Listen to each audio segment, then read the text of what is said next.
নমস্কাৰ আহকচোন এতিয়া আগবাঢ়ো ইয়াৰ পিছৰ ৰেচিপিটো পিছৰ হালুৱাটো হৈছে আপোনালোকৰ গ্ৰীণ পালক হালুৱা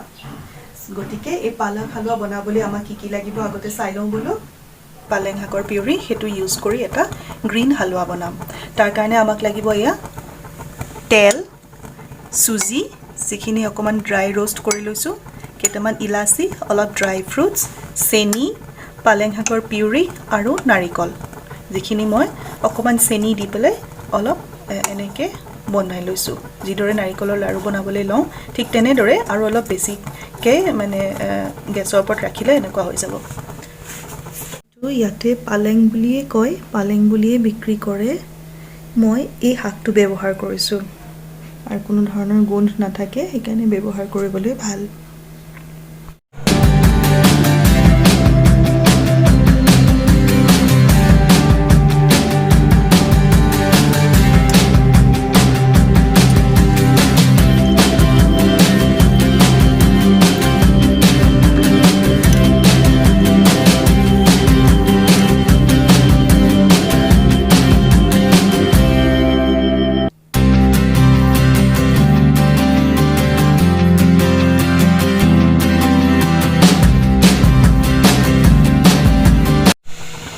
আমি গ্যাসটো জ্বলাই এই সসপেনটো পাতি দিছো এতিয়া ইয়াত দিম মই 2 চামুচ ৰিফাইন্ড অয়েল মই সাফোলা ব্যৱহাৰ কৰিছো আপোনালোকে যি কোনো ভাল অয়েল ব্যৱহাৰ কৰিব পাৰে যদি আপোনালোকে বেয়া পায় আপোনালোকে ইলাচি সিলাচি বা ড্ৰাই ফ্ৰুটস এবোৰ নিদিয়াকেও হ'ব এই তেলখিনি অকমান গৰম হৈছে এতিয়া মই তা ৰেডি কৰি লোৱা পালেং শাকৰ পিউৰিখিনি দি দিম এয়া দেখিছে এটা সৰু বাটিত ইমানখিনি হৈছে এই বাটিটোত ইমানখিনি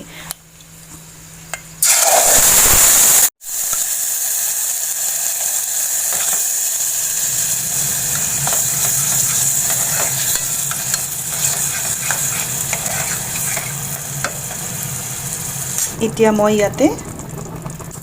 1 চামুচ এয়া 1 টেবুলস্পুন এই নাৰিকল দিম এই নাৰিকলত অলৰেডি চেনি আছে 1 চামুচ আৰু এই 1 চামুচ 2 চামুচ দিলো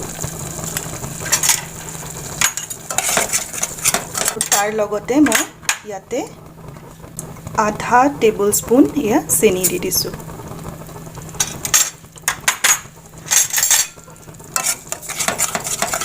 চেনি অৱশ্যে আপুনি আপোনাৰ সোৱাদ অনুযায়ী দিব পাৰে এখিনি ভালকে উতলি আছে এতিয়া মই তাতে হি ভাজি লোৱা সুজি 2 চামুচ দি দিম 2 চামুচ দিছো অকমান আলমন্ডস আৰু 2টা কিসমিস দি দিম এতে আৰু এতিয়া এখিনি অকমান লৰাই থাকিম আৰু সুজিখিনি হিজালৈকে অকমান লৰাম প্ৰয়োজন হলে অকমান পানীও দিব লাগিব দেখিছে সুজিখিনি ভালদৰে হিজা নাই গতিকে আমি ইয়াত অকমান পানী দিম সামান্য সুজিখিনি হিজিবৰ বাবে এতিয়া মই ইয়াত 2 চামুচ মান গৰম পানী দিম ইয়া 1 চামুচ দিলো আৰু 1 চামুচ দিলো আৰু এই 1 চামুচ 3 চামুচ দিলো আৰু এতিয়া সুজিখিনি হিজালৈকে অকমান একেবাৰে গেছটো কম কৰি অলপ লৰাই থাকিম যাতে সুজিখিনি ফুলি যায় ভালদৰে এয়া দেখিছে পানীখিনি প্ৰায় এবজৰ্ব হৈ গল সুজিখিনি আৰু সুজিখিনি ফুলি আহিছে এই এনেকুৱা ধৰণৰ কনসিস্টেন্সি আছে এতিয়া মই গেছটো অফ কৰি এখিনি সুজিখিনি পানীখিনি এবজৰ্ব কৰিবৰ কাৰণে 2 সেকেন্ড 3 সেকেন্ড মান অকমান ঢাকন মাৰি থৈ দিম এতিয়া চাওচোন ঢাকনখন খুলি কেনেকুৱা হৈছে এয়া সক আমাৰ সুজিখিনি ফুলি গল আৰু এই পালক হালুৱাটো ৰেডি এতিয়া আমি হে তাত একেলগে এখিনিও দি দিম তাৰ ওপৰতে হে গাজৰ হালুৱা তাৰ ওপৰত কালাকানৰ হালুৱা আৰু তাৰ ওপৰত এতিয়া মই এয়া পালক হালুৱাটো দি দিছো আৰু তাৰ পিছত এখিনি আমি ভালদৰে ফ্ৰিজত সেট হ'বলৈ দিম এয়া আমি এতিয়া এই হালুৱা কেটা ফ্ৰিজৰ পৰা উলিয়াই আনিলো এতিয়া চাওচোন ইয়াত ডিমোল্ড কৰি পেলাই কেনেকুৱা হৈছে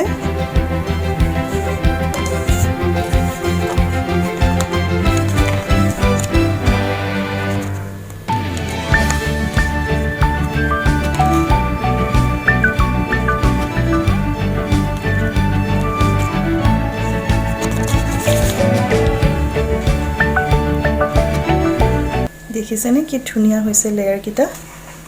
সকলো ফালৰ পৰা আমাৰ tricolour halwa special for Independence Day যাতে ভাঙি নপৰে সেই কাৰণে মই এইদৰে এখন ফ্ল্যাট হেটাৰ সহায় লৈছো আৰু এইফালৰ পৰা এইদৰে কাটি গৈছো ভালদৰে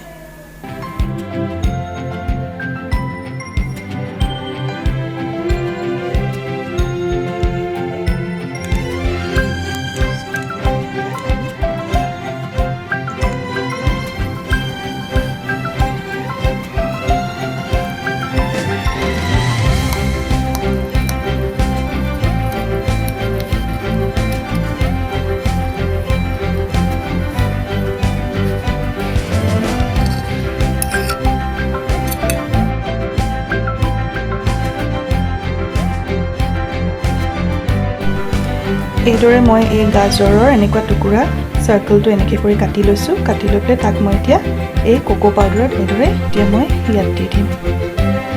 এইটো হৈ গ'ল আমাৰ অশোক চক্ৰ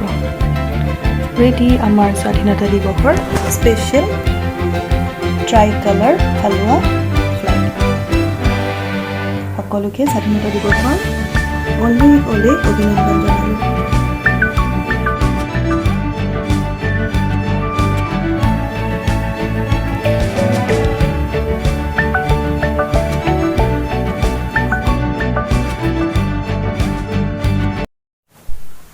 এই তিনিটা হালৱা যেতিয়া আমি বনাম এই গুটেই কিটাতে মই খুব কম পৰিমাণৰ চেনি ব্যৱহাৰ কৰিছো কাৰণ মই নিজে কম খাও হেকাৰণে মই কম পৰিমাণে ব্যৱহাৰ কৰিছো যদি আপোনালোকে বিচাৰে আপোনালোকে বেছি মিঠা বিচাৰিলে আৰু অকমান বেছি চেনি আপোনালোকে দিব পাৰে গুটেই কিটা হালৱাতে আৰু তাৰ হলনি আপোনালোকে যদি কোনোবা ডায়াবেটিক পেশেন্ট বা এনেকুৱা ধৰণৰ মানুহৰ কাৰণে বনাই তেতিয়া হলে তেওঁলোকৰ কাৰণে আপোনালোকে সুগাৰ ফ্ৰী দিও ইউজ কৰিব পাৰে আৰু সৰু ল'ৰা ছোৱালীলে বনালে নিশ্চয় আপোনালোকে অকন বেছিকৈ চেনি দিব এয়া এতিয়া ইমান এটা ধুনীয়া ট্ৰাই কালাৰ হালৱা লৈ পেলে আমি এবাৰৰ স্বাধীনতা দিৱসটো উদযাপন কৰিলো যদি আপোনাৰ বন্ধুসকলেও আপুনি বিচাৰে এই ধৰণে এই হালৱাটো বনাই স্বাধীনতা দিৱসটো পালন কৰাটো আপুনি বিচাৰে তেতিয়া হলে নিশ্চয় আপুনি তেওঁলোকৰ লগত শেয়াৰ কৰিব ভিডিওটো ভাল লাগিছে নিশ্চয় গটিকে লাইক এটা নিশ্চয় কৰিব আৰু আপুনি কি জানিব বিচাৰে মোক কমেন্ট কৰি নিশ্চয় জনাব মোৰ চেনেলটো সাবস্ক্ৰাইব কৰি লগতে বেল আইকনটো টাচ কৰি দিবলৈও নাপাহৰিব তাত আপুনি আঙুলিটো লগাই দিলে আপুনি টাইম টু টাইম মোৰ ভিডিও আহিলে নটিফিকেশন পাই থাকিব আজিলৈ ইমানতে সামৰিলো পুনৰ এবাৰ সকলোলৈকে স্বাধীনতা দিৱসৰ অনেক অনেক শুভেচ্ছা জনাই আজিৰ ভিডিও ইমানতে সামৰিলো পুনৰ লগ পাম নমস্কাৰ